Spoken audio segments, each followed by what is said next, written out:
Hello, members of the Aunty Donna Club. Welcome back to, this is part 2 of the Big Ol' House of Fun deep dive. Later in the same day. Yeah, we recorded it. We banked this one. We recorded it all in one sitting. Yeah. Yes, and this is... it's just going to be part 2. I think this would be cute. What are you doing? I think he's doing a blanket thing, like a cute blanket thing. Just going to give it. Just think this would be a funny... You're just going to give each other hand jobs. He has pants. Well, the option's there. My legs are bare, and yet you choose to share the blanket with the one. No, it's fine. You've Take control, Sam. Anyway, thank you again for submitting your questions that you submitted. It's the same day you submitted. Yeah, thank you. We'll do more of them. Should we? Oh, yeah. But I went to the future. Yeah. And I saw the feedback to the first one, and I was rapt that people enjoyed the chat. There was two kinds of feedback, Mark, and I think I can speak for you. When I say this, Mark, but there was a lot of people like, "Oh, it's great, thank you," and some people like, "Why are they being sincere?" And that's funny to me. And take it away, Sam. Okay, this question comes from Edgy. It's like Eddie, but with a J. There's a lot going on. I thought you said edging. Edging. Edging? Edger. And what do they say? They say, what, if there was any, was the conversion of your super Australian humour like for a mostly American audience? And they've noted this as well. So Nissan Pulsar became Toyota Corolla. I'm just curious of the myriad of any tiny variables that triggered that. I could speak to that. Oh, please. I think through live touring, so that's not just, so that sketch in particular, that's in relation to Ellen. That sketch is one that there are different versions of it. I would say there is not an official version because we do many different versions of it across wherever we go, we change it. And I think the big key with references is if it's adding colour, we keep it as is. If it's just sort of colour or if it's just a reference that doesn't, the joke or the sketch doesn't structurally rely on, we tend to keep it because who gives a shit? If it's a joke or if you need to understand the thing that we're saying for the context of the structure of the joke, then we tend to change it. We used to change everything. And when we first went to Edinburgh in 2014, earlier this year, we changed every joke, and we even spoke to a Scottish consultant about, you know this, I'm talking to you like you don't know this, but Sam, do you know that the four of us went to a Scottish person and asked them if they understood certain things? And we changed a lot of that show so that Scottish people understand it. And I remember a few years in, maybe second year of going to Edinburgh, earlier this year, I went and saw Nick Cody, friend of ours, doing his show. And it was a big sold-out room, unlike our shows over there. And he didn't change a fucking thing. So if you talk about Werribee in Victoria, you'd talk about Werribee, and if you talked about whatever was specific to Melbourne, and the crowd loved the show. And I remember him saying, like, well, I remember going, "You don't change anything." And he's like, "Yeah, they love it." And that idea of like, it was a really like, obviously we change things if they're not going to understand what it is for the joke. But there is something about being, for overseas in particular, the exotic nature of being Australian that people love, even if they don't know what the fuck you're talking about. We grew up watching British and American stuff, not understanding 30% of the references. I think it's only fair to return the favour. Yeah. And also because those references can become things within our world to those people, you know? There are also... I had someone come up to me, because people have coming up to us and just telling us their opinion on our work when we haven't asked. And that's fine. But one person came up to me at a bar and was like... love all your stuff. She's like, the Netflix show. She was like, I think an American audience would have enjoyed it, but as an Australian, you changed like too much. And I said to this person, I was like, first of all, I don't think you understand how little I care about your opinion. Did you say that? Yes, I did. I was like, I don't care. You've just come up and said this to me. Mark, they were negging you. They wanted a kiss. I was like, why are you telling me this? I don't care, right? I didn't ask. But also, you are wrong. There are references in Big Old House of Fun that are so specific and so Australian. We do a parody of a bit from a Victorian specific football related TV show where we talk about Aquila shoes and fucking like that's like so specific. So, yeah. There are references in there that are only funny to people who attended the University of Ballarat Arts College between the years 2008 and 2010. Free $5,000 Westfield gift voucher. I've been Grant Denyer. Pawsy Pete. Yeah. Like it gets so specific. And do you know what I would say to that? Two things. One thing is, if it's colour, and if it's like so often it's like, well, don't want to go for an in-joke, so we'll make up a thing. Yeah. But it's like, if I don't know what that fucking thing is, if I don't know about Ray's Car City, I'll just assume they made it up. So if you're going to make it up, you may as well just make something funny for 100,000 people. Yeah. The other thing I think I would say is to that person, wherever you are, is we get more notes about stuff being accessible for an international audience by Australian executives than we do by American executives. Netflix largely could care less. As long as we didn't say cunt in the second episode, they were like, we're seriously we are just spending all our money on other shit right now. This is nothing to us. It was two I notes. could care less. It was two notes, I remember, from after we did the reading for Netflix. We got two notes. The first was episode 2 isn't weird enough. And we were like, all right. So then we went off, we made it weirder. And then after the cut, they went, too weird, make it episode 4. So then we had to make episode 4. Yeah, and then the other note was, this sketch could be working harder. But that was it. Those were the only notes we got. We were an unwatched child. Like, we were a 14th kid in a house. Like, someone's like, where is he? Oh, he's playing with fire and sticks. Yeah. And like out the back, because like they'd go like, is anyone going to get this joke? Like, oh yeah, in Australia it'll work, knowing full well that like and knowing full well that no one in Australia will get the jokes either. We're just sort of like, oh yeah, it'll be fine. Yeah. I mean, they were vaguely concerned about annoying South Africans, and we were like, we're Australians. They'll like, it's fine. It's level playing field. Yeah, it'll be fine. And then the other thing I thought was really interesting is they're more specific about not references, but just like we go, oh, that's a car park, and they're like, no, that's a parking spot. So stuff like that they were more granular about is like the Americans being a bit less flexible with names, like nouns of things. Yeah. And like an Australian would hear parking spot and be like, oh yeah, I know what that is. And they were just like, no, that is the name for that. You will refer to it as such. Americans will not be able to tell the difference between a car park and parking spot. If you call it a car park, they're like, what, is it just a big green area where cars go in and hang out and take their children? A great idea for a show. Wonderful idea. I saw a video. Haircuts. I saw a video the other day about how kids are saying brekkie in America now because of Bluey. And it's just like, Bluey.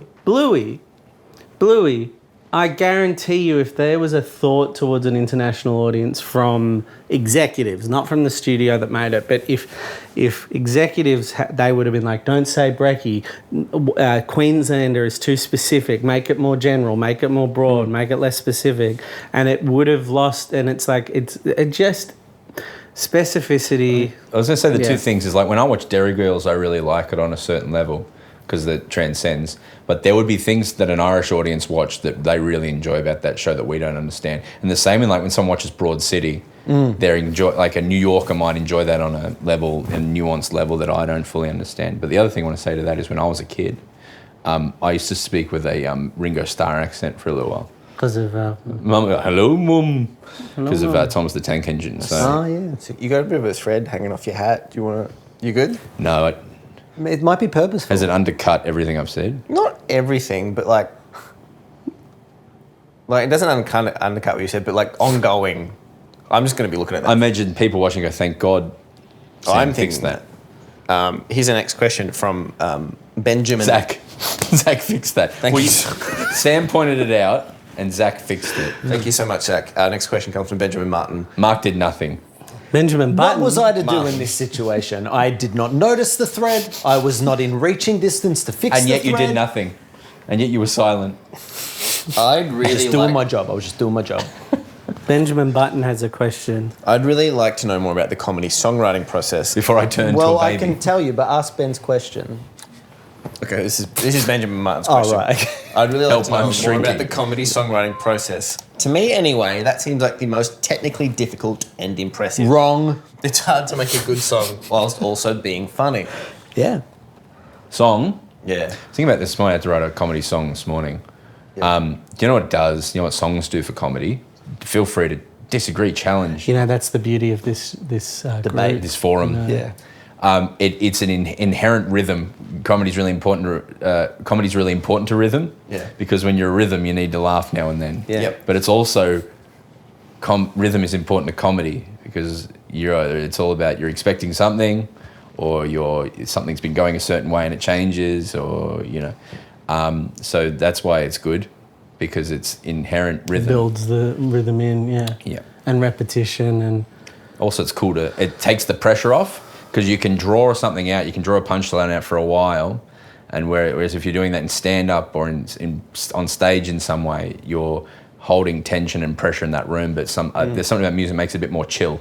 So you can sit in a high concept for a long time and just riff around it, as opposed to needing it to feel really structured. We're also very lucky in the sense that we have Tom Armstrong, who I don't think our group would have as many hit songs as we do, or have an ARIA nomination. Let's talk to that. No, we don't have to. If we had not Tom in the group, so again, please come in on this, but our process has usually been, for the Netflix show anyway, we said specifically there will be one song every episode.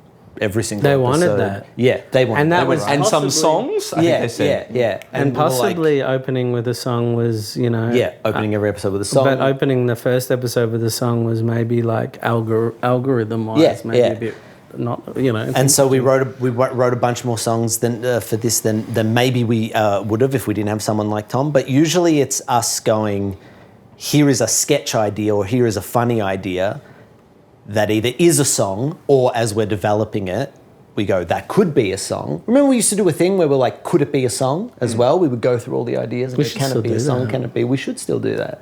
And then it would just be like, it's always different. There was in our last Magical Dead Cat tour show, there was like one song that was written by, I believe, Tom just doing a beat, and then you were just sitting next to Tom listening to that beat, and then you just started singing about fucking mums, and then it just then Robot Fucks Your Mum sort of like just came out of that. Whereas other times it's us going, we think it's this sort of, here's the kind of comedic idea and here's the sort of genre. Tom, can you write something to that? And it's super collaborative in that way. Yeah, it makes me think in the early days, Donna was all about polish, because we weren't really comedy writers, or at least I wasn't per se yet. I was. Zach had won 3. You'd won the Pulitzer. I'd won the Mark Twain Twain Award. There is no greater comedian. But I hadn't really done anything just yet. But Zach was bringing in gold. It was sort of like award-winning novels. But it was a lot. It was mostly adapting Zach's work to the stage as the main A challenge. lot of say. Yeah, it was really smart. Fully formed. You came in one whole show fully formed. Yeah. Yeah, it was a lot of MacArthur stuff. But then...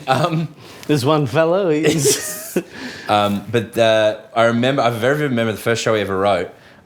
We had an idea. It was a sketch about being in a trendy cafe, and we were just dancing to it. And it was a trendy cafe, everyone dances and no one gets served coffee. And as we started to work on it, Tom started to compose with it, and this really, really tight, structured beast of a thing started having, we're dancing, and we were doing a sketch, but it had the music was really well prepared, and not just music we'd stolen from somewhere. It was prepared and created with us. And I remember seeing that in some library in Melbourne, we're onto something here, because everything was so tight. And then that's been inherent in everything we do since. Absolutely. I think the other thing I find with writing songs as well is because that rhythm, I think probably because the rhythm is so set as well. If you've got lyrics that take 4 bars, and you can make them work in 2, always just cut. Yeah. It's condense the idea as as tight as you can. Yeah. It's funny.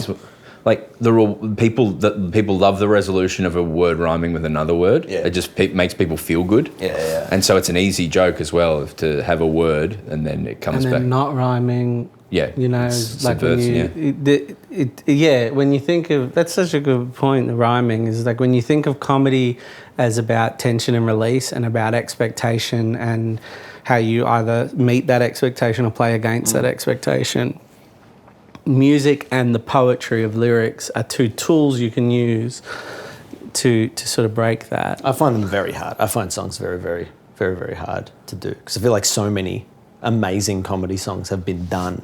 It's just hard. But I do feel like we have actually made some like proper fucking good ones, which is really cool. That's Sorry, you go. No, my biggest, I would say, like with my biggest contributions to most of our music stuff, I would say, is breaking the music. I can think of a couple of things I've done where it's like breaking just sort of, if you're playing the music, I think that's the one thing people get trapped in is they go, oh, if it's musical comedy, then it has to be the song the whole way through. But going against the music or stopping the music or,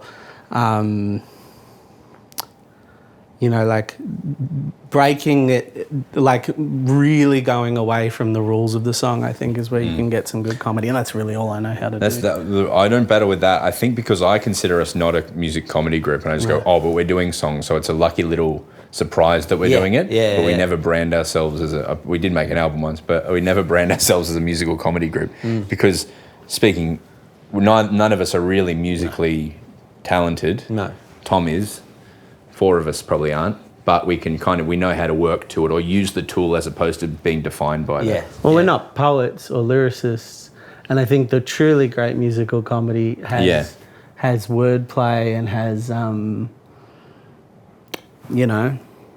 Fingers. Always 4/4. There's a sophistication I'm trying to melody, think of rhythm, lyrics. There's a like sophistication, a musical sophistication in the top line and the lyrics and the poetry of really great musical comedians like Flight of the Conchords, stuff. Those sorts of guys and like the parody and where they're able to go. I don't think like I couldn't that. I wouldn't try to match that or meet that. We're doing sketch as song in a way, like one of the ways to do sketch is song. Yeah. But like those guys are so much better at that. But I would love to see them do a sketch like us, and they couldn't. Oh, no, they've done I'd I'd like to see them do a narrative show. They got a second season of. Yeah. So the next question comes from Melvin. Hi gang, hope you're well. Wondering if there are any words of the day that had to be changed or cut, and if you did another season, what are some of the words of the day you would consider? Stay blessed. There were a few more. The thing you would remember better than me, but there was I remember we wrote like 8 or 9 outlines and then landed on the 6. Crime, I think, was one.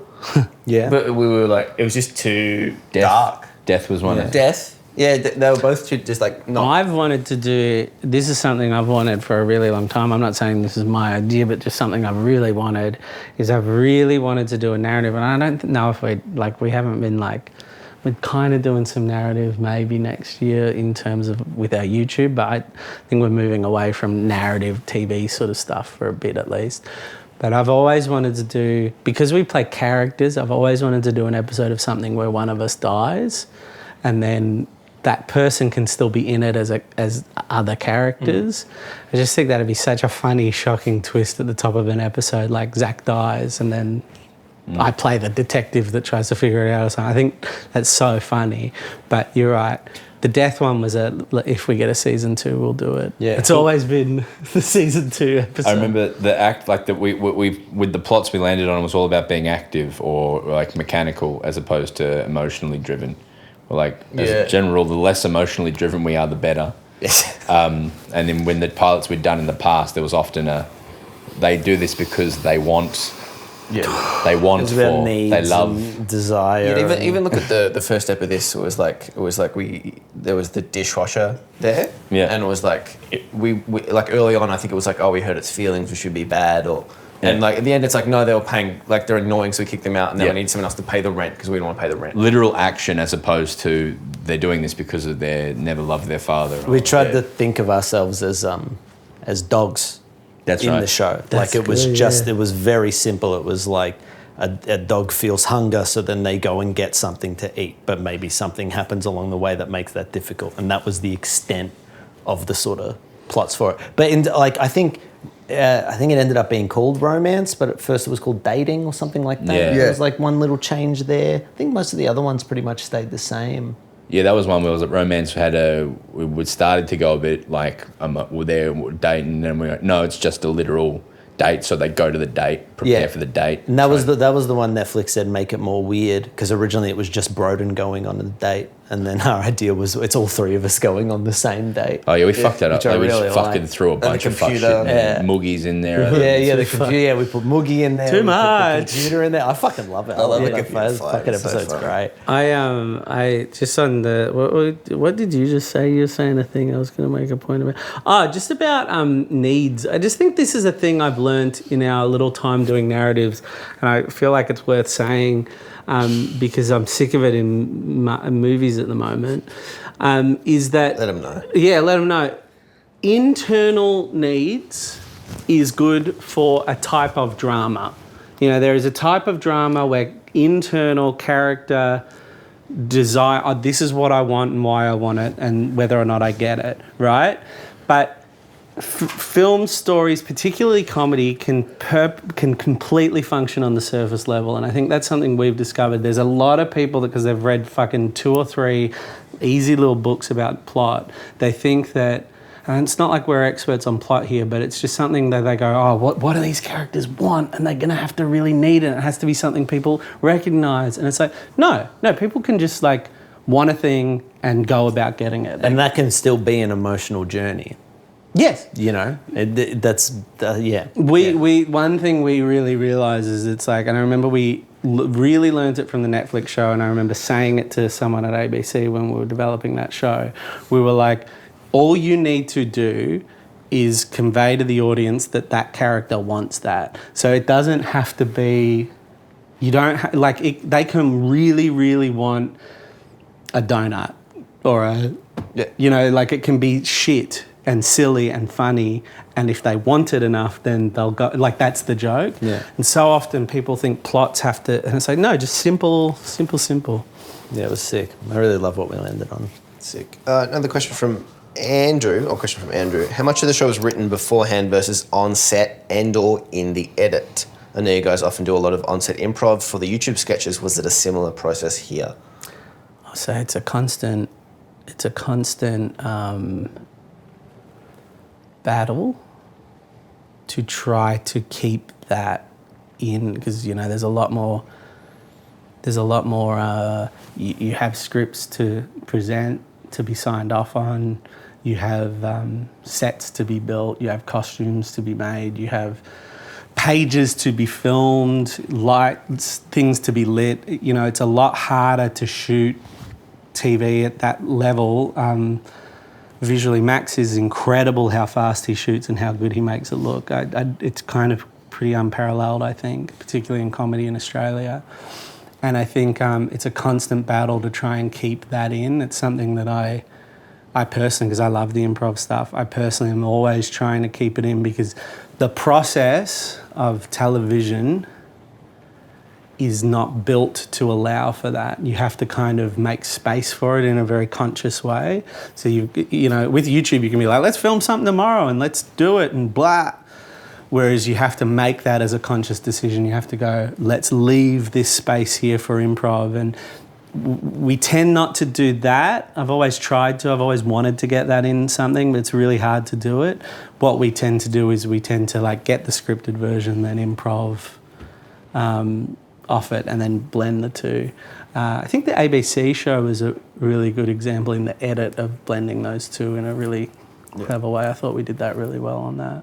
Particularly even like the sketches that were supposed to be improv heavy in this, you had to write enough in the script to convey what the tone and the joke and the journey of the thing would be. So people would be like, I get it. And then you get attached to that. Then you've gone on that journey, and then then you riff like another third on top of that, pretty much. And it's like, one thing I'll say, and this is about the edit, is our editor came from was he trained? Was he Abso, yeah, it was Absolutely, which is Tim and Eric's company. It was the first time we'd really worked with an editor, which we'll get to this, but who worked a lot with improv. And it's the first time I think I'd seen first drafts that were not just editing to the script and then trying to insert the improv back in. He would kind of refine the sketch. In fact, there was a lot of work to get it back to the script, but he would kind of look at the footage he had and rebuild it anew. And I think that was a really interesting process. Family Feud was a really good example of that, where I feel like that editor made choices. Santiago, Santiago. We knew that sketch so well. We've been doing it live for so many years, so we knew exactly sort of what worked for a live audience. And then that first draft had so much of the improv stuff that just took it to another place. And we never would have made those choices because I feel like we thought we knew what the script was. And then he just came in and just put these wonderful little colours in it that were fun on the day, but ultimately I think all of us were like, well, that won't make it. And then a lot of it made it in. That's still one of my favourite sketches from that show and throughout our, from doing it live. But the thing I wanted to talk about was, remember we forced their hand. We just started writing the show because we were we started writing it in Australia. Yeah. Because we were if we don't start writing it now, it won't happen. We won't shoot this in 2019. Well, because we knew about COVID. We knew COVID was coming, so we were trying to prep for it. Yeah. But I think from memory, every first draft was written in Australia, and then we went over and did redrafts in America for about a month. Yep. Yeah. Yeah, that's Something right. like that. Yeah, but it was also we knew it was probably the only time we're going to get to make a whole full 6 episodes of anything ever, just because of the way things were going. Yeah. And so, let's just throw everything at this then. So there was sketches that were set from live shows before, and sketches that we planned to shoot, and new sister sketches of ones we knew worked. And it was one of the one times as well where we're going to a brand new audience for screen, which is really what you do. It's YouTube is going back to your audience saying, what do you think of this new idea? Yeah. But this is the first time we could go hey, new audience, this is what we do. So that was a rare chance to be able to do that. And then there was a portion as well, a lot of it was very, very, very safe and planned. Ellen, we'd done at that point maybe 1 billion times. And then there was things that we were the week before, all right, quick, Moogie, all right, put that in. So it was a cool kind of mix. We'll just touch on casting really lightly. This question we've already spoke about Scott Ockerman before, being really, obviously we spoke, just being instrumental in filling that show out with lots of funny people that We talked about it last episode. we spoke about that last time, okay, which was good. But here's one from A. Mellaby. Did you ask the actual Jerry Seinfeld to do the bit? No, we'd asked some weird people to be in the show because we had a casting director who came in and just sort of sat there with a notepad while a bunch of people just sort of said stuff at them, and they went, okay, and then nothing kind of came of it. And so it kind of fell to us to have to go, or our producer, particularly Brett, to have to go out and try and get people for the show from the comedy world, because I think we probably said this in the last one, but we didn't know anyone over there, so we didn't know to put in it. We did ask weird people. We asked Blake Griffin from the NBA to come. We were going to ask him to be in it. Schitt's Creek, Catherine O'Hara. Yeah. But Catherine O'Hara, I remember the casting, keep this behind the paywall, don't put this, the casting director sat there and was like, well, I mean, we could ask Catherine O'Hara to be in that part. And I remember just being, because I'm a huge fan of, I think we all are, but I'm a huge fan of Christopher Guest documentaries. And I was just like, holy fucking shit, if we could get Catherine O'Hara, that's fucking incredible. And I remember just spending the whole meeting just being like, holy fucking shit. And then we walked out and then Brett was just like, well, we're going to have to do this on our own. And we're like, what? and he was like, Catherine O'Hara is famous for saying no to everything. We have to do this by ourselves. Because Catherine O'Hara said no to Schitt's Creek, which starred like Eugene Levy, was written by Eugene Levy. It was starring her best friend, Canadian show, the perfect part for her. She said no to it 3 times.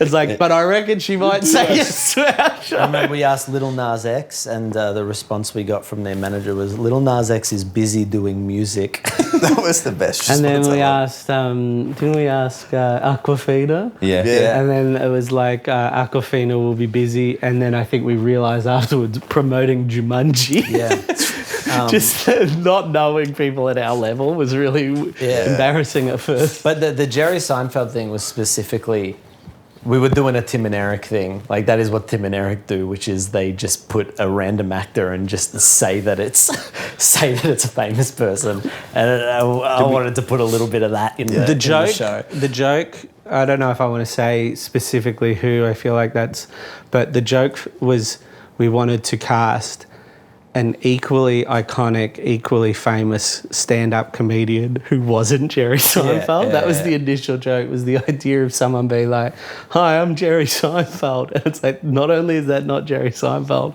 I recognise that guy as a different person.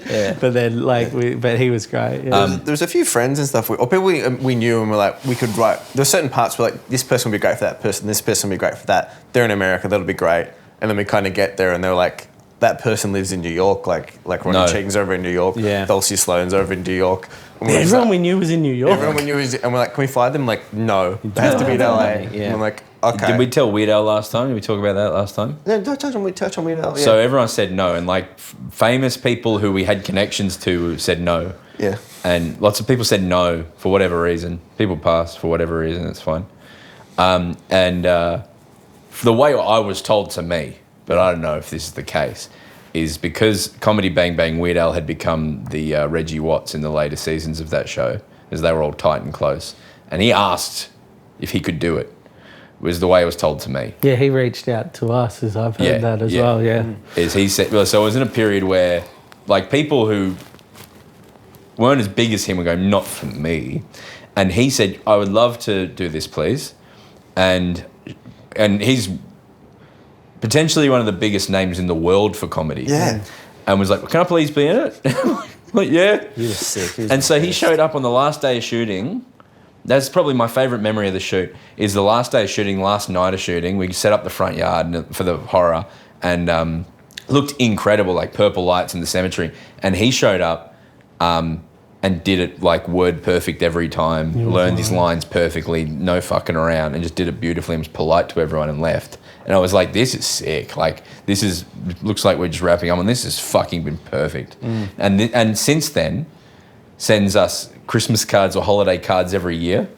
And we came on our pod, and then Invited us to his tour. he came to the tour and backstage passes with him and everything. But it's like, just the fucking, like, a real comedy fan, but when, like, there are comedians who are comedy fans, and there are comedians who are pulp personality comedians, and he's a comedian who's a fan of comedy and loves comedy, and we're not as good as him, but he still absorbs and takes in what we are and appreciates it, and it's fucking, what a cool thing to have happened. That's the best bit of that show, I think, and unless I'm missing someone else cooler. Ed was great. No, everyone was great, but he was just such a an inspiration, just to be like, oh, this is a guy who has gotten to where he got to and continued to do what he has done, I think purely through just hard work and a go get him out. Like, he's incredibly talented, but I get the sense even his talent is he's just gone, I'm going to work hard at being talented. Like, I was blown away by it. It's a personality type of, like, he's there because he loves comedy.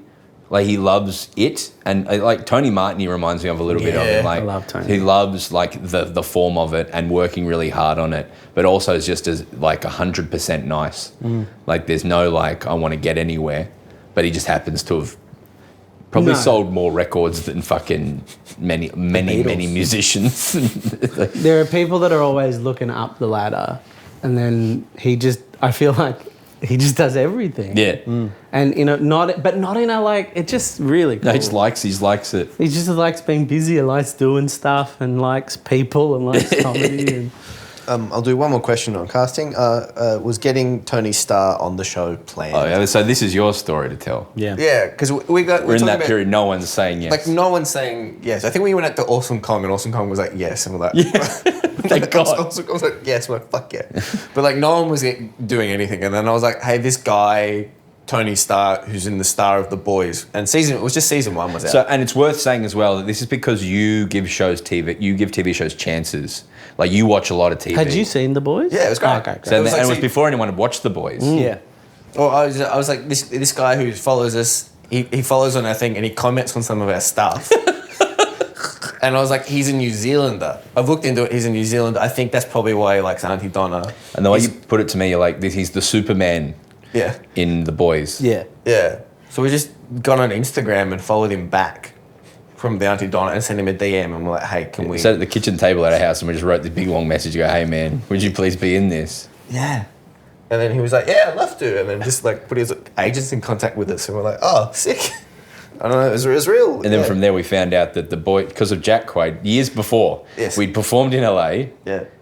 And this person who was put to me as Meg Ryan's son had gotten into this party afterwards where we were meeting Hollywood people. In the private party. This boy, some boy, had gotten in and was talking and stuff. But that was Jack Quaid and his mates. Him and his mates were big Donna fans. And Sasquatch. They have a sketch group called Sasquatch. Yeah. And he'd taken Pud to the Boys set, and they'd all watched Boys. So Keith Urban or Carl Urban were like, oh yeah, well, that's a good sketch, innit? And Erin Moriarty, oh, that's a good sketch. And so that's how he got into it. My favourite layer with all of that is just the idea of... So, assuming Tony Starr knows us because he's from New Zealand, finding out no... He found out because of Jack Quaid and then being like, well, who the fuck told Jack Quaid about us? And then at our last live show, it was a friend, I can't remember which one, but it was another member of Sasquatch. It was a friend of theirs, studied in university in Sydney for a time. And I remember losing my mind because I'm like, you're patient zero. Like, just meeting patient zero, the guy who went to Sydney and got infected with Aunty Donna and like fed it all the way back to Tony Starr. Yeah. So I was like, that'll do, some famous guy, righto. And then this man came to the set. Never have I seen a man swear as much in a professional setting. Yeah, well, it was in America as well, and we were behaving ourselves. But he came and he's like, "G'day, cunts, all right, cunt." And we were in a scene with him. And we were both like, "Yeah, cool, nice man." Yeah. I think I'd watched an ep or something to get an idea of who he was. Yeah. But I don't think you had just yet. I hadn't. Had anyone watched Outrageous Fortune? No, I I love that show. But I had seen Wish You Were Here, but hadn't remembered that he was in it. Yeah, he's I think I've had incredible this conversation with you more than He's once. fucking amazing in it, and it wasn't. And then I went off and watched. Is he the friend that? He's the one that. Yeah. Like, that's his lot in life, his charming, leading man vibes, but that's what he plays. It's fucking awesome. Then we did the riff and it was great and really funny as your sketch. So funny. He was so great. And then we all went off and watched The Boys, and we're like, "Oh, this guy's fucking unbelievable! Oh, why the fuck did God. he say yes to this? Oh my God! Jesus Christ! Oh my God! Homelander's in our show. Homelander's in our show.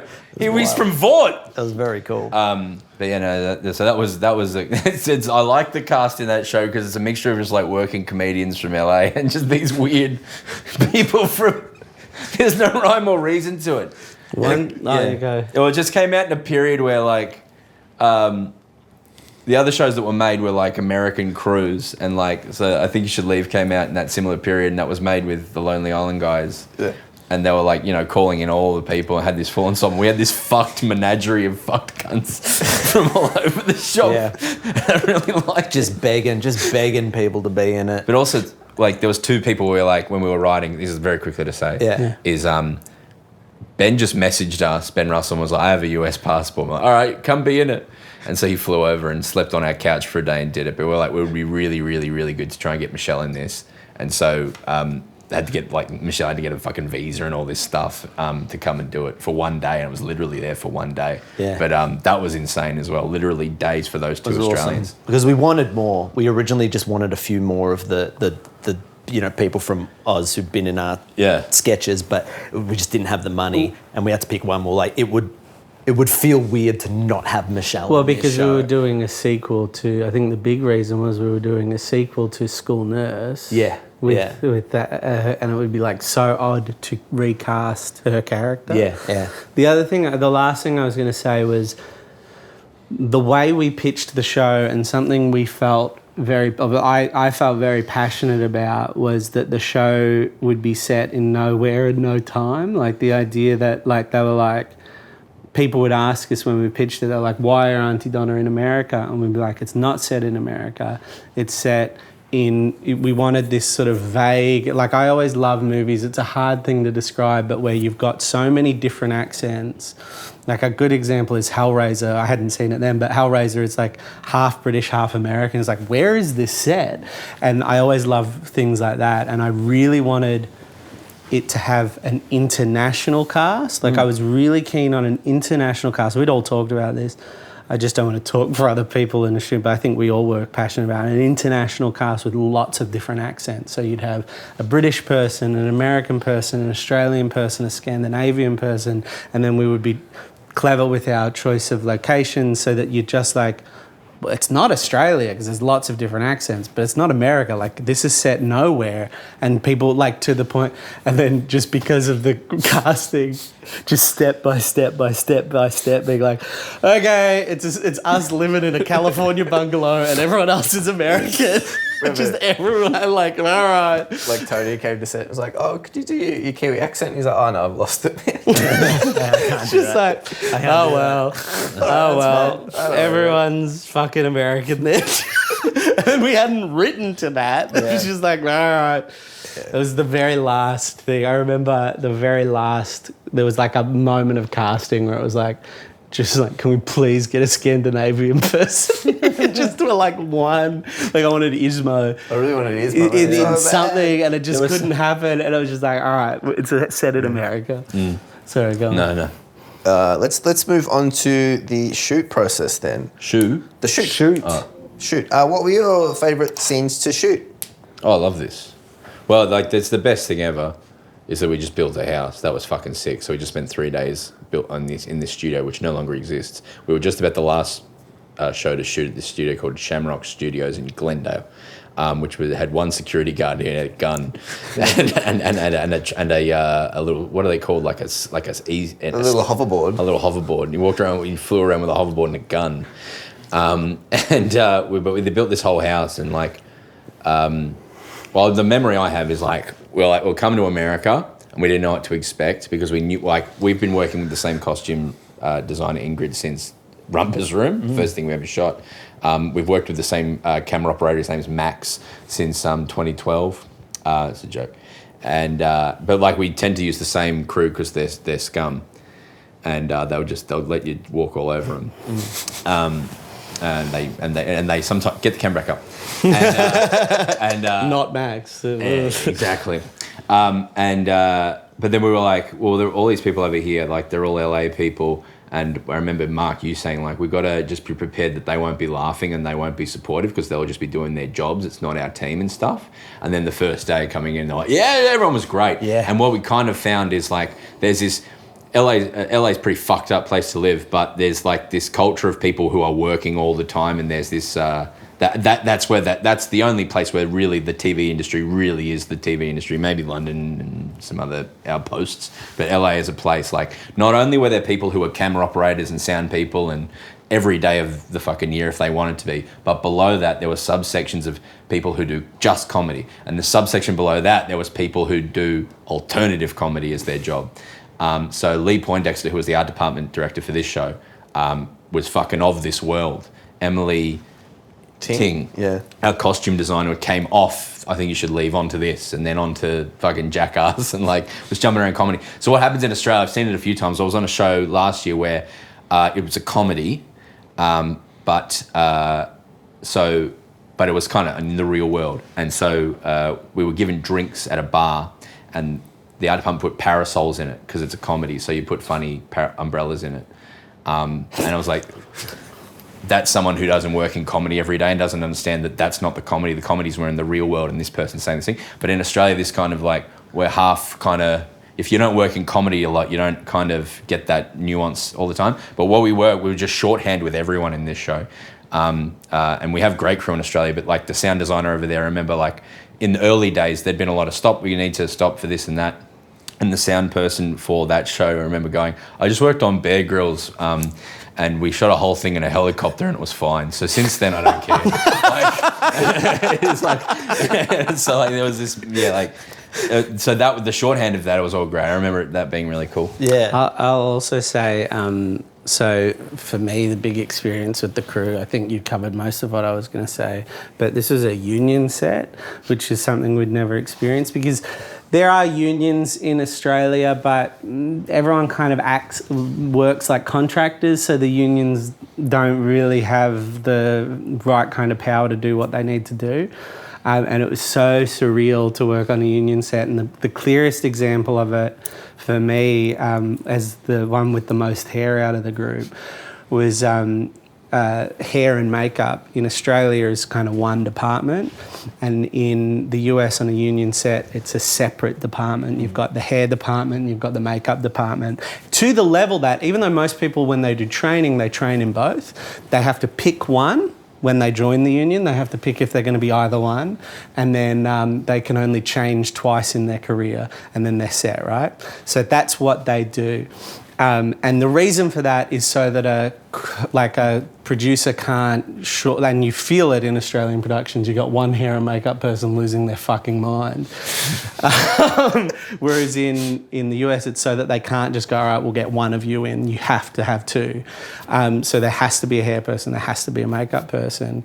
But what it leads to is these really funny things where the makeup person would be doing my beard, and then they'd be like, oh, you've got a hair on your forehead. And sometimes, like once, like they might move it and be like, do not tell anyone I did this. Or they might be like, oh, you got to go deal with this, right? But what it essentially meant was I had, because Broden is bald and Mark had a pretty manageable hairstyle at that time, it was a pretty quick thing, is that I essentially had a private hair person for the first time in my life. I just had a person whose sole job it was, unless there was a guest, just make sure Mark's hair was good. If there were any guests, do their hair, and then and then do wigs and stuff. Make sure my hair looked great. And I was so spoiled. Whenever I watch a clip from it, I'm like, fuck, my hair looks so fucking good. And then the other layer was I got my hair cut because I did my beard. I was really unhappy with my beard on that because I went to a barber and he cut it too short and I was really sad, and I had to get my hair cut as well.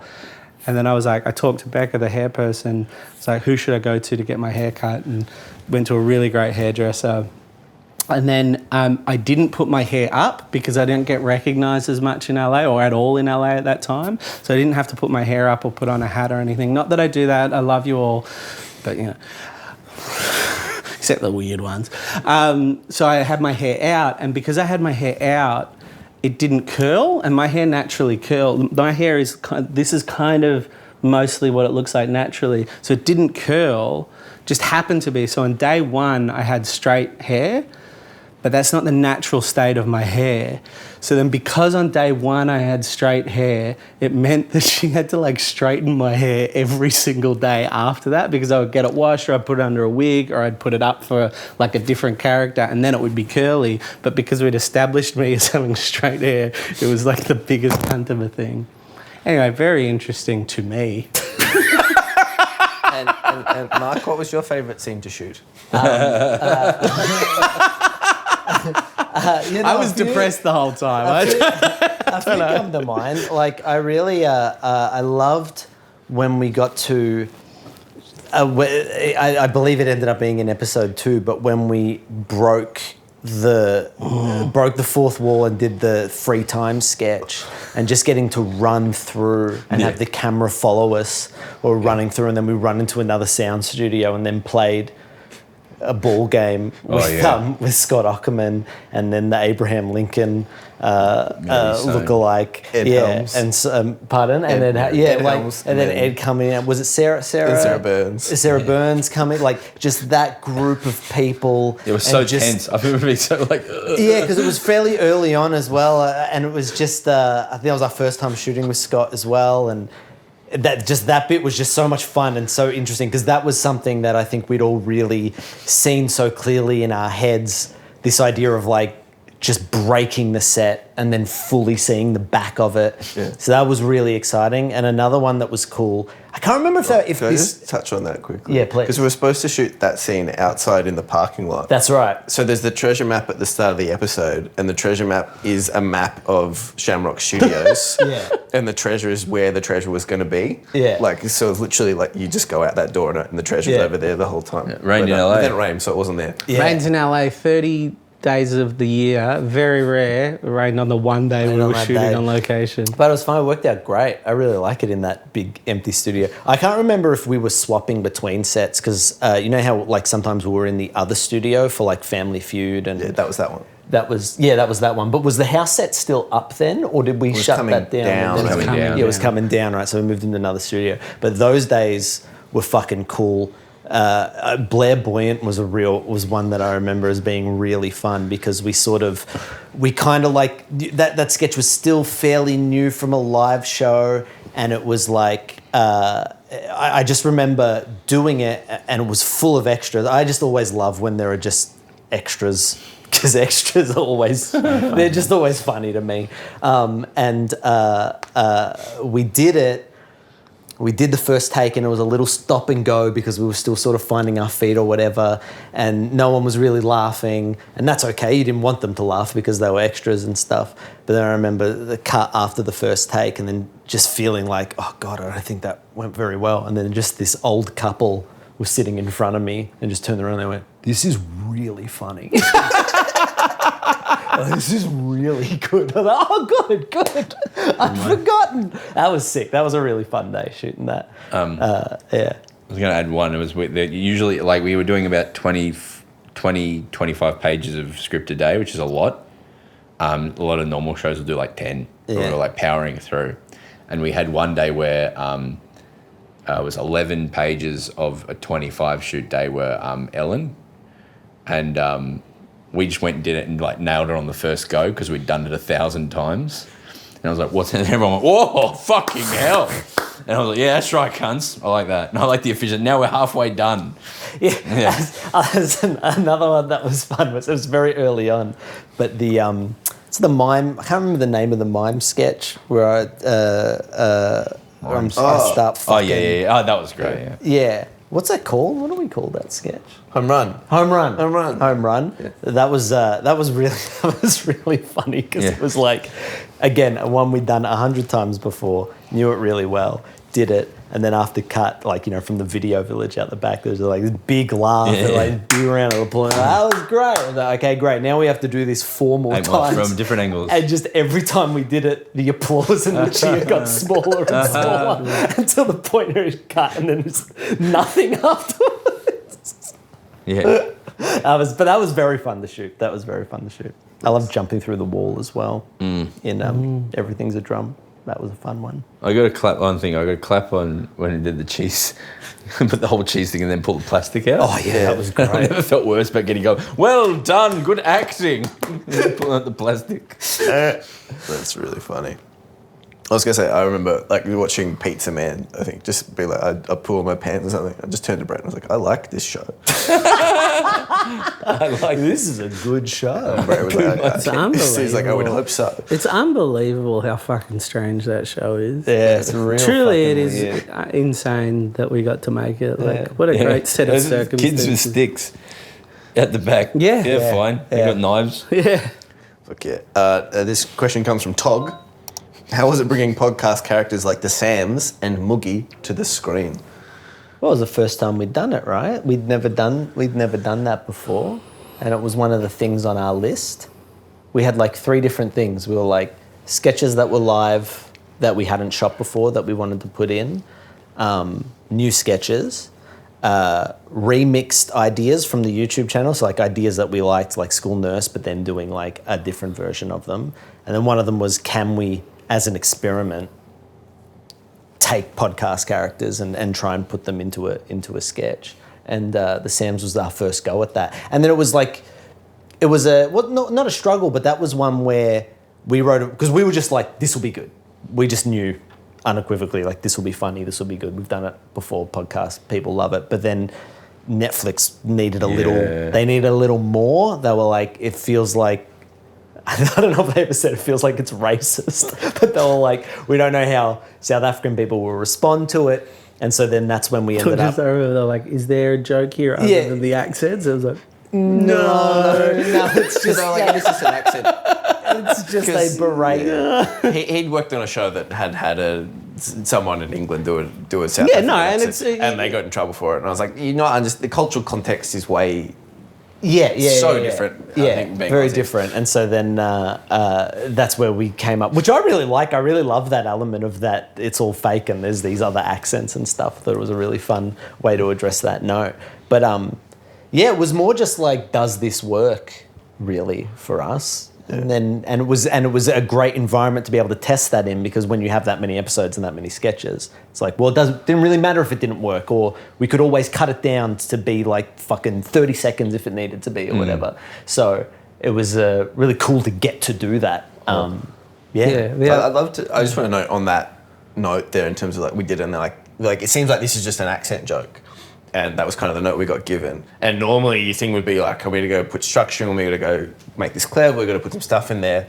And instead what we did in that moment was doubled down. And we're like, no, we're actually this is just an accent joke. Correct. Yeah, and then well make it a sketch about accents. And just turn that make it into dumber, the joke. Yeah. More clear. And then they're like, okay. Because it was, the characters are too... Like, we would have had to like tear the characters apart and try to find something else, or squeeze them into a different sort of structure or whatever, and that just would have killed the South African accents, I think, or just would have killed what was special about it. So it's just doubling down on, no, it is just funny because we're doing accents, so we'll do more of them. All I remember was my boots were too small and it hurt. oh yes, I remember that too. I remember that wig. Back to Becca. Yeah, they're good wigs. That wig. Oh man, he had a great remind me to That was post amazing. it. The hairline of that wig is the most impressive Good wigs. thing. So it's blonde, so hard to cover the black hair, and it was like a thin hairline, and she like did it here. She did it here. The hairline on that wig. Becca's work God. changed my opinion on wigs. I've always been anti-wig, and then it's like, oh no, we've just had bad wigs. Because talking about the two things, talking about what Broden was saying about comedy in Australia, people think, well, silly wigs, that's funny. They try to do funny, whereas Becca understood that the wig is just to transform the person. Yeah. And then the other thing is union staff, like understaffing. And that was something I said when we made our ABC show. I was like, lesson learnt from that, because we don't have a union telling us what to do. Make sure that the hair and makeup department are staffed well enough, and make sure you have a makeup person that is good at wigs. And we'll do less wigs so we can buy more expensive ones and make them good. I remember was the thing for Coffee Cafe. And then Moogie was, I think like, very occasionally we just do something that's funny. Like, I think my thing is always like, a sketch needs to be like, what is it? Where is it coming from? What's the context of it? Why, what are we riffing on? And then sometimes you just like, very occasionally we'll just be like, actually that's just funny enough. Whatever this is right now. It's just fucked. Yeah. Like, whatever this is right now is funny. Every time we do it, we laugh. That's really, really funny. And then Well, there's nothing better than a sketch not having any weight on it. Yeah. There's nothing better than like a free little window where you can just do something real quick, because if we put weight on Moogie needing to be anything or have a punchline or whatever, then it might kill it, or might not work, or Yeah, because Moogie wasn't in the show, or we'd spoken about putting Moogie in it. Then Moogie wasn't in the show. Then we got that note, make episode 2 more weird. So then we put Moogie in the show, and it was originally intended to be like almost a post-credit thing. Like the credits would happen, and then it would glitch out, and then Moogie would come on. And then I think we just got the note of just like, no, just put it in. Yeah. Just fucking We put had it it in after there. we had it after the credits, and everyone was like, "We love Moogie." Yeah, Moogie's great. Put Moogie in the fucking. Like, Do you know why he was after the time. credits? Is because to get Emmy to be eligible for the Emmys, Netflix wanted every episode to be 21 minutes. And we had this other sketch in that show, right, called the Sketch Interrupter, which was Ginger Gonzaga. Gonzalez, Ginger Gonzalez, Ginger Gonzaga. Gonzaga. My apologies. Great, really, really funny. We really liked it. It was kind of like this sort of homage to like Python-y type characters of like a British character kind of coming in and stopping the sketch and a bit wordy and whatever. And we kept getting notes to like cut it down. We got it to this really great place, I thought, where we ended up losing one of my favourite jokes that was in the whole fucking show, which was at the end of the sketch where like we kind of break the fourth wall and we're like, does this sketch even work? And then Zach's like, oh, if it doesn't, we can just cut it in the edit.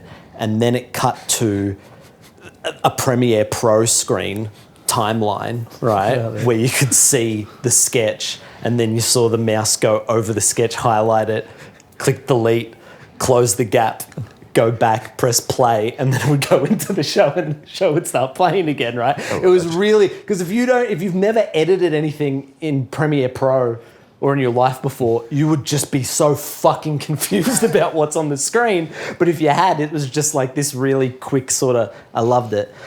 And so we ended up having to cut the whole fucking sketch, which left it under 22 minutes. So then we were like, let's sneak Moogie at the end of the credits to bump it out. But then they liked Moogie so much, they'll like just put it in the show. And like, oh. Yeah. Moogie. Fuck yes. Moogie's a great example of...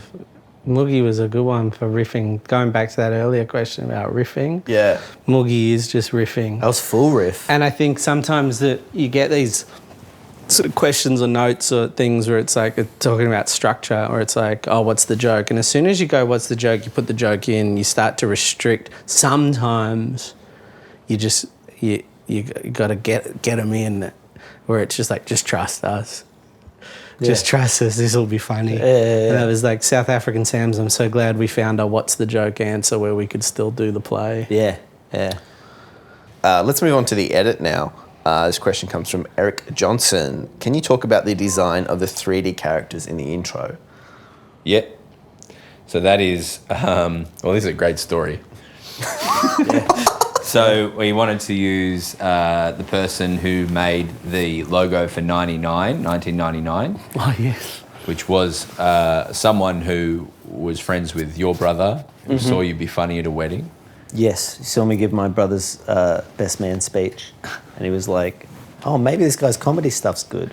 And then he watched Aunty Donna, he really liked it, and then he reached out, Cam, we can call him Cam. Cam from Dirty Puppet. And he was like, if you're ever doing anything, I'd love to do stuff with you. We got him on for 99. We fucking loved all that design work. And the hoodie is still like the best-selling thing we've ever had in merch. People love it. And so when this opportunity came up, we were like, let's...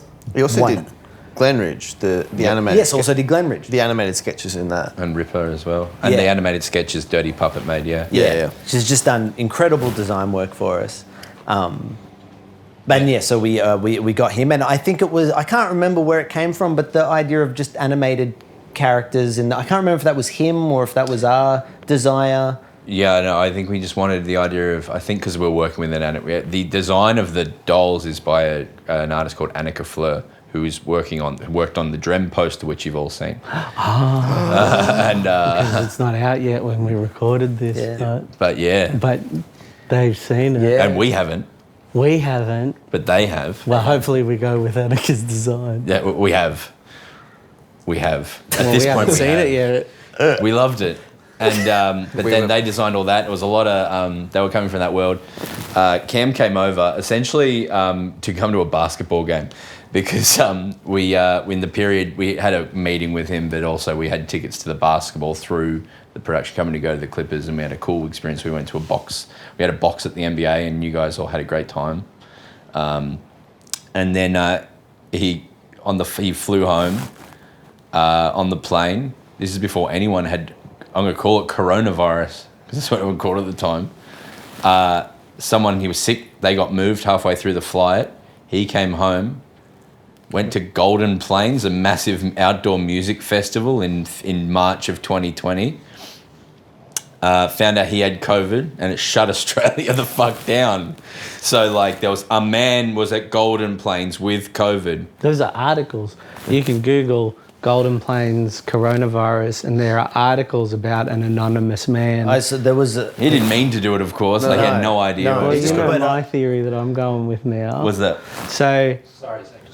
Oh, sorry. My theory that I'm going with now is you had a really bad flu around that time, and also in that period of time, I lost my taste, which I associated with some severe mental health stuff I was going through. Yeah, he started saying Shrek 3 was the best animated film he's ever seen.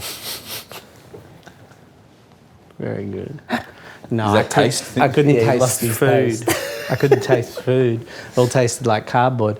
People didn't know that was a COVID symptom then. I thought it was unrelated. I thought it was something else. But I have a theory that we gave Cam COVID. My theory would Well, he got it from the man on the plane. didn't No, he? the man on the plane was an unrelated thing. He was on the plane, the man... there was a sick person in the aisle coughing the whole... Yeah. Ah, is that And what, on the- you know, it wasn't them, it was us. In the same... Sam, It was around. Let's just say, let's leave it at that. I Okay. saw a direct Around- link. The thing that was for me was like, Give me this. I saw a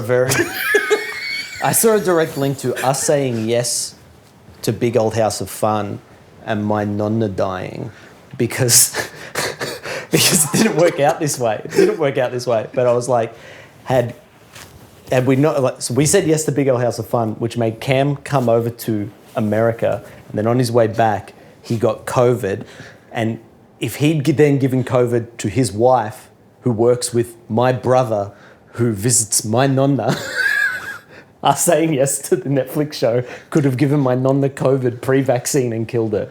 Didn't work out that way, but I was worried about it at the time. Great credits, though. Great credits. I was sitting here being like, Beautiful. I don't remember Mike's nonna dying of COVID. Yeah, no, I was I was waiting like, for that. holy No, she shit. did it. But when we found out Cam got COVID, I was like, if my nonna gets COVID and dies, it'll be my There was fault. two people. There was the guy at Golden Plains, and there was Missy Higgins' dad, the doctor.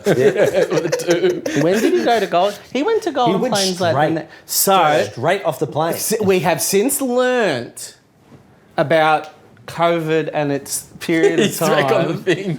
It wasn't from the plane because it took it took a few days before you were infectious. Yeah. Thank you everyone at home. Mia Broden gave. I had my flu. That doesn't mean He got it on didn't the get plane. He got it on the plane. And then he got sick on like the Sunday. yeah. He went to Meredith with it, and then he was. There's no way of- the Golden Plains. We'll never know. But I was never know. sick in January. But And when did we see him? March. But it doesn't Because I matter. got it off you. All right. Yeah. Okay. I got it off you. I also hadn't had taste it like for about a month. Okay. But that's true. So I picked up Annie from the airport Yes, in January, yes. and there was a lot Ah. of people coming in from China with masks. I went, that looks bad. And then I got sick. But Interesting, isn't it? And then it went around. Other people got it. I love And the then design. I got it, and then I gave it to Cam. All I right, gave next it to question. We might cut this one. We generally might cut this one, but anyway.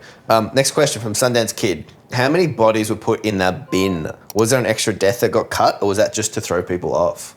no, we cut a sketch because we had this whole shoot section set up where there was I think 6 nighttime. Olympics.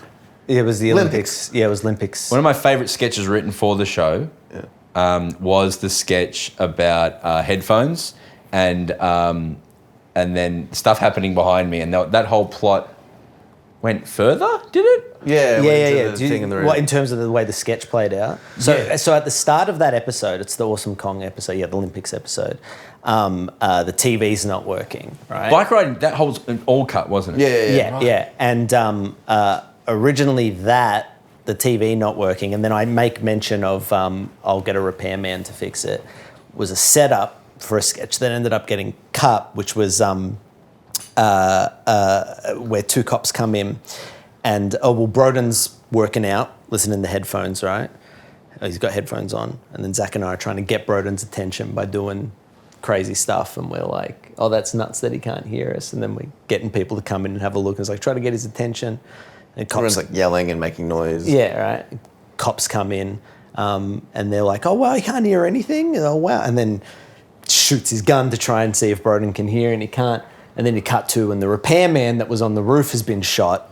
And then it turns into like training day, right? Where then the cops are like, well, I didn't do it. We got to make it look like he shot first. So plant a gun on him. And it's the cops being like, shoot me. And then Broden notices and whatever. But yes. And the punchline for that was my favourite. Like, what is this? And you're like, we're doing a play.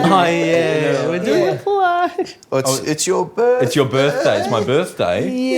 We're celebrating. And then we're like, what's that? Your present. What is it? It's a new bike. It's a bicycle. Oh, Yeah. It was the cop. Yeah. It was the cop. Yeah, And what's that? Yeah, they're bikes. And then let's all take our bikes for a ride. And then you're dragging the dead body down the street. And I'm riding. You're riding Scott or something. Yeah.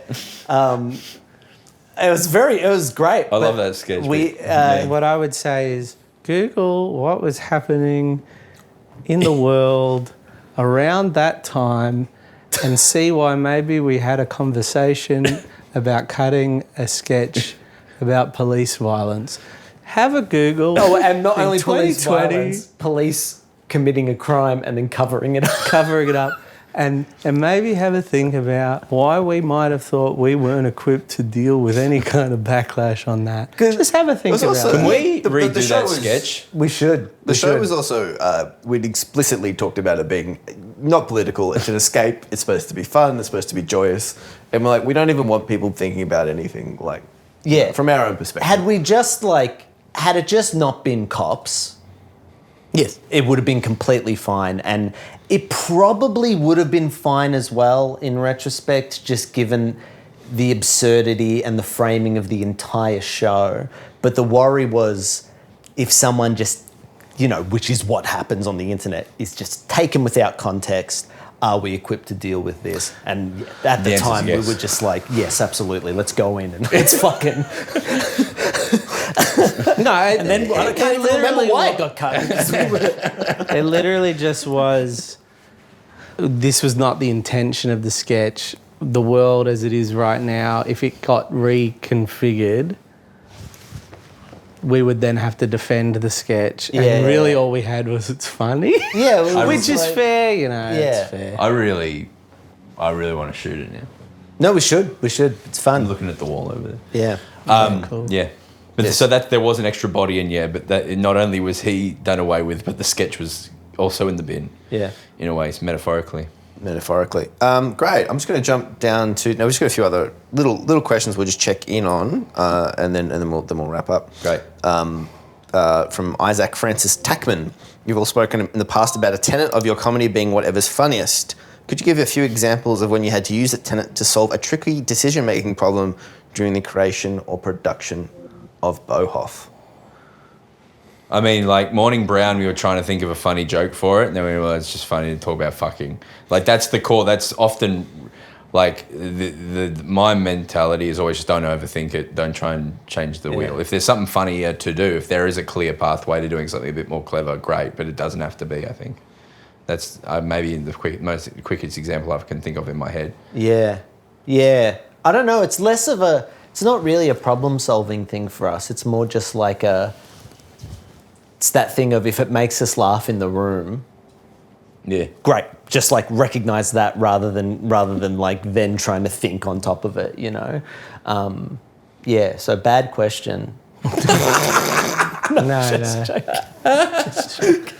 Yeah, I love what you said about it's an approach Well, my rather than tummy problem is showing. Oh no! Has my no. tummy been You showing start this again. whole time? Oh no! Mr. Tummy, they call him. Please cut it. Please crop it so you can't see my Do you know? I think it's also about like why you do a thing. So it'll be like maybe we'll go down a path that's. It's an approach about just getting to funny, and like not overthinking it is true, but it's also just like not going for other stuff, not going for, I think I would say the big thing is we came from theatre when we started Donna, and now a lot of us are off doing other projects outside of Donna, And I think a trap that a lot of comedians fall into, young comedians especially, is they want their comedy to do more than just be funny, because that's their only outlet. They want it to say something, they want it to be something, they want it to explore something, they want it to make people feel things other than funny. And I think we've just always come with the approach of there's validity to that kind of comedy. I love that kind of comedy. It's hard to do that as a collective. On top of that, that's better coming from a single solo voice. That's better coming from a voice that's not going for comedy. So go and do that elsewhere. Like, go if you have a desire or to do something outside of funny, get that out elsewhere. And this is an avenue for us to just make people laugh and bring people joy. That's what it is, I think. It's about it's a clear mantra to kind of come at it, I would say. Cool. Yeah, Is that a fair? Yeah, absolutely. Absolutely. Absolutely. We sort of touched on this a little bit before. This is from Tammy C. What would be your favourite sketch in the series? Favourite sketch? I love the run. We talked about limes in the first one. I love the run of Wi-Fi. I love the run of The Wi-Fi. Poster. I love the poster season into the speech bubble, all that whole little run. I would have loved to have made a show that was just them. Like, if we kept doing it, just this fucked. Yeah, I mean, that's kind of what we're talking about doing for our next live show a little bit, where it's just this flow of fucked that has no, it's just this, then this. I love that. I thought that was just fucking fire. I love that so much, that run. It's like Family Feud is a huge one for me, because I just love how different it felt to the live show, and just some of the tones. I think it's just so wonderfully paced and constructed. I really, really love that one. But I also really like the relatable sketch, the relatable song. Yeah, I think that's really, really fun as well. Yeah, I remember I loved cracking that. Yeah. That one's great. I haven't watched it in a while, but Yeah, I'm feeling that as well. Yeah. I think Clothes. Yeah. I love Clothes. Yeah, that's awesome. I just think that's really fun. And then I would second Family Feud, because Family Feud was this great example of we'd run it a million times so we knew it, but then we improvised, so then we found stuff we'd never done before. And then we had a art department that was just like the best art department ever, incredible. Making the decision not to make it look like Family Feud, to give it a different aesthetic, was so funny. And then we had an editor that wasn't bound to the script or wasn't bound to the live version. So it's a really great example of, if we had done it anywhere else or in any other setting or on our own, it wouldn't have been as special as it was. I could be wrong, but I think they were doing the Family Feud aesthetic from either the original season or like the 70s version. It was because... of it, or something like that. It was born out of the fact that Saturday Night Live has a Family Feud sketch. Yeah. So it's like, if we just do that, it's just going to look like that. Yeah. So yeah, there was a bit of that, but it was also an original. Awesome. It was Yeah, fucking so awesome. cool. It's such a good thought. Like, just because you're doing a parody of something doesn't mean it has to look like the thing you're parodying. It was a cool lesson that I'm just thinking now is good to apply to other stuff. And also, Broden really tripped over. No, you didn't really trip over. Or maybe you did the first time. No, you didn't. You didn't. You just went, I'm going to eat shit on this one. I'm going to do this take, I'm going to eat shit. and it was just the funniest. It was just so funny. There's so much stuff in it that was just born out of the moment of just being in that space and being on that set and in those costumes. It was fucking sick. It's something so fun as well. It's the other thing is, like, when you do live improv, you have to you're in charge of bringing it back. You're in charge of, so you've got to kind of in your head be like, all right, I'll go there, but will I be able to pull it back? Yeah. Whereas with improv on TV, or like when you're filming, you can go to places and then it can fall apart and ruin the second half of the sketch. But then through editing, it's just like it bounces back. I remember you did one thing when we were shooting it, and we were doing it like we've always done it in the live show, which is like big and energetic, and it's always like ball in the air, never let it drop, just go, go, go. And then there was one take, and you just brought it all the way down.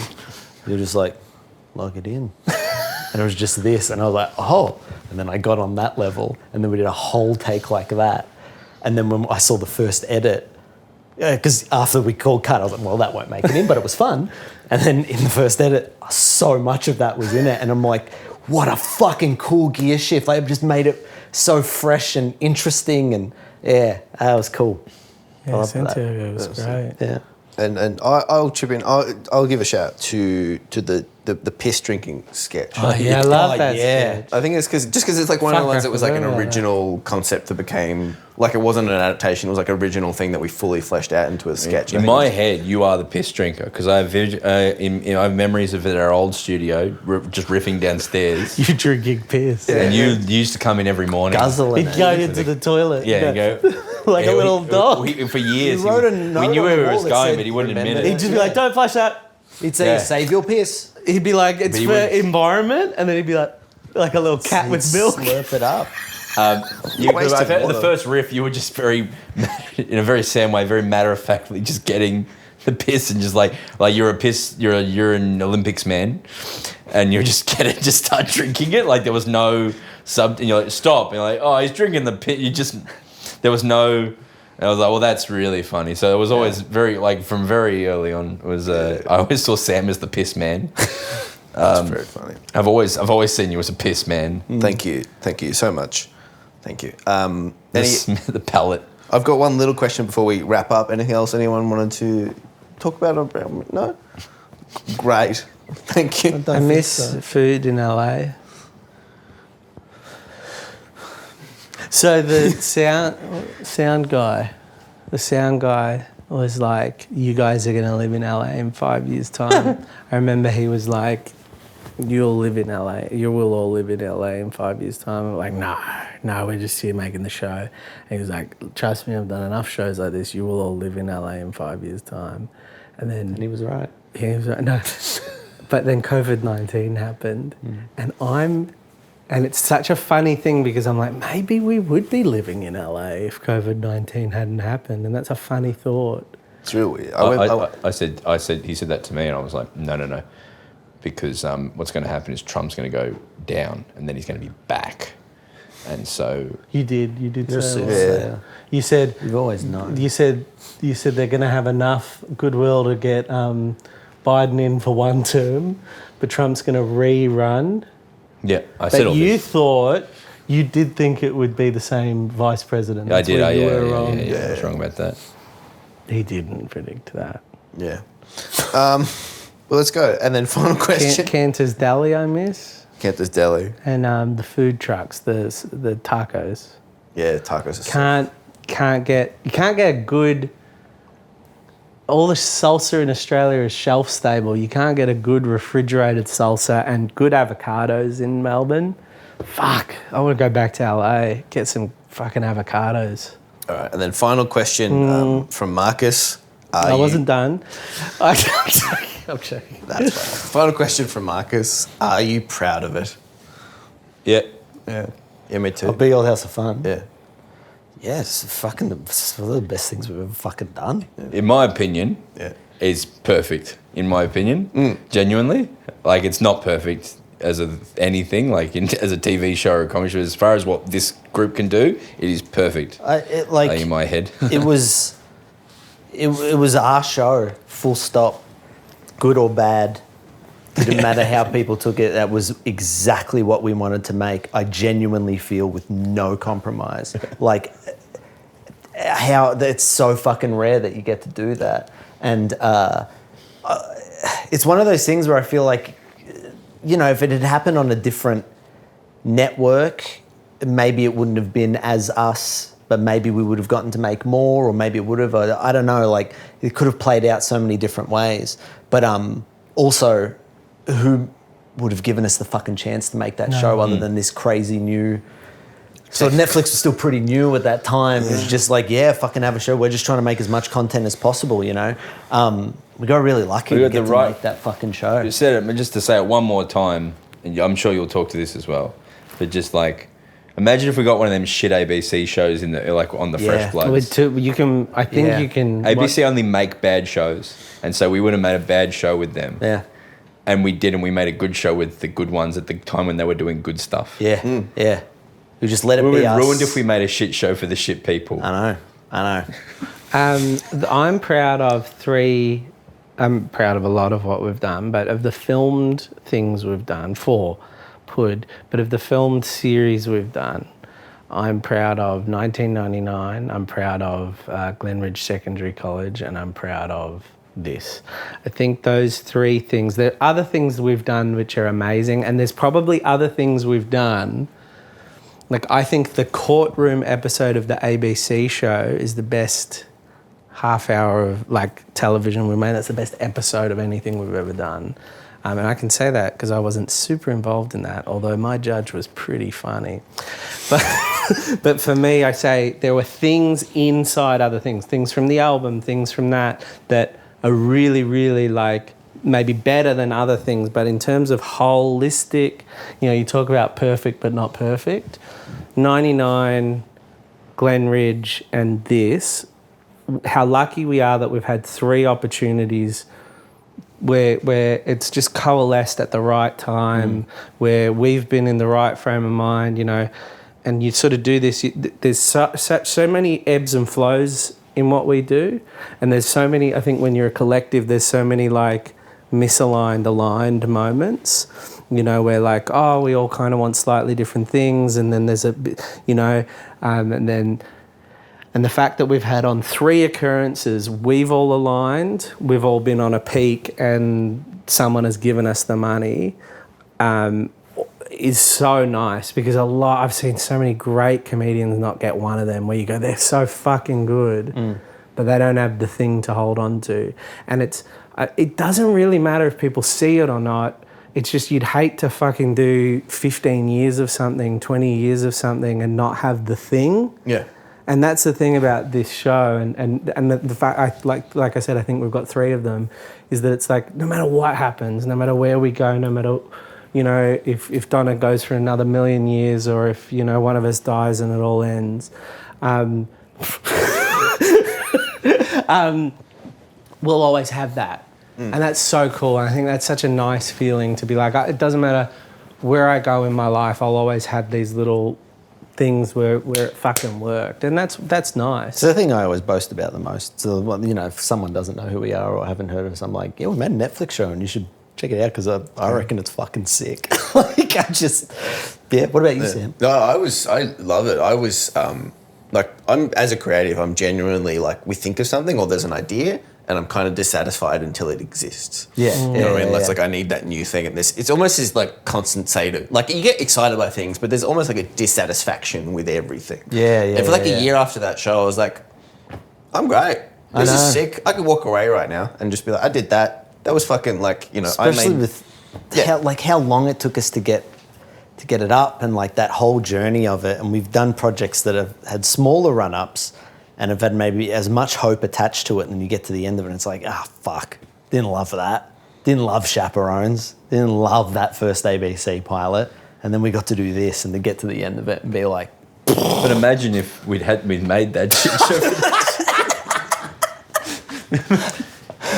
See, that is, I know we would have gotten to the end of that show and that would have been sick, and we'd be sitting here now not talking about it, but also I know I wouldn't have been proud of that show. I wouldn't have. Fucking way. And it's such a cliche, and I don't know if people want earnest, but I think it is worth saying to you, the listener, I think when, like, the amount of times we had, like, how depressing it was when we didn't get those shows, and how sad we were. And like, we've had moments in our career that have been like, I'm going to be earnest here, like crushing in we felt like we were ready. We knew we would have made something great. We felt really fucking ready to go, and it didn't happen for us. Long stretches like that. And it doesn't look like that from the outside. It never does. But that's most people's careers, is it's like 90 failures and like 99 failures and 1 success. And you just hope that one success moves you forward enough. That's really how this journey can feel. And this would not have happened if not for those 2 pilots being rejected, and just how important that is. And I think you're going to have moments in your life and your career where you feel like you're failing, and it's like a good thing sometimes. The overriding thing for us was never the opportunities that came along. We were like, well, the failures are irrelevant. Is like when we first made that ABC pilot, we were like, when this doesn't go ahead, what are we doing next? Yeah. And the next thing was 99. So like we've always, it's like we kind of, if it is someone watching who is whatever they're doing in their life, the one thing we never really said this before, but we kind of had a mentality through the 2000s. We are inevitable. Like we are going to happen whether you like it or not. We're coming. We're COVID. We're Trump again. We're not Trump, but we're coming. Like, and you can't stop us. And it did. And this is kind of the moment where it's like, told you cunts. That's the That's and such also, a good point. and then the other thing is enjoying it when it happens, because you can get really caught up in, well, what next? And it's like, fuck. I remember just really, I took stock with this one. I really was like, whatever, cool. We got this. But then you go through, then you got to be like, all right, fuck, what next? That's a journey. But I don't know, Yeah. Good job, good hosting, Sam. Thanks everyone. Thanks everyone so much for submitting your questions. We did not answer a lot of them, but I think that was good. I think that's the best call on honestly, some great curation here on the fly from me. Were you going to read every question? What? I curated a list of 6. Or you'd already curated. And then I cut again. That's how it works. Like about a fifth. You did amazing work, Sam. I did great. Thank you so much for the deep dive. We've got some other... There's not going to be a deep dive for a bit. There's going to be more fun, interesting stuff coming. So enjoy that as well. Oh, can I announce the next month's video? Yeah, I don't know what be... we've found a really deep body of water. Well, I suppose this is a deep dive, isn't it? Because we'll be jumping into that body of water.